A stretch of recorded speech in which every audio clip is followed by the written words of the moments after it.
I hit this issue today and here is the quick fix that solved it. If you find an unfamiliar charge on your Discover card, disputing it can be straightforward. Here is how to do it step by step. Step 1. Review your statement. Check your recent transactions on your Discover statement to confirm the charge you want to dispute. Make sure it is not a pending transaction or one you might have forgotten. Step 2. Gather information. Collect all relevant details about the charge, including the transaction date, amount, and merchant name. This information will be crucial for your dispute. Step 3. Contact Discover customer service. Call the number on the back of your card or use the Discover app to reach customer service. Explain the situation and provide them with the details you gathered. Step 4. Follow up with documentation. If required, send any supporting documents to Discover, such as receipts or emails related to the charge.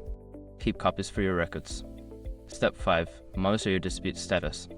Before filing a refund or dispute, use the sr.com link in the description to open the refund dispute deadline calculator and confirm your deadline. Remember, it is important to act quickly when disputing a charge. Most disputes need to be filed within a certain time frame. Good luck, and don't hesitate to reach out if you have any questions.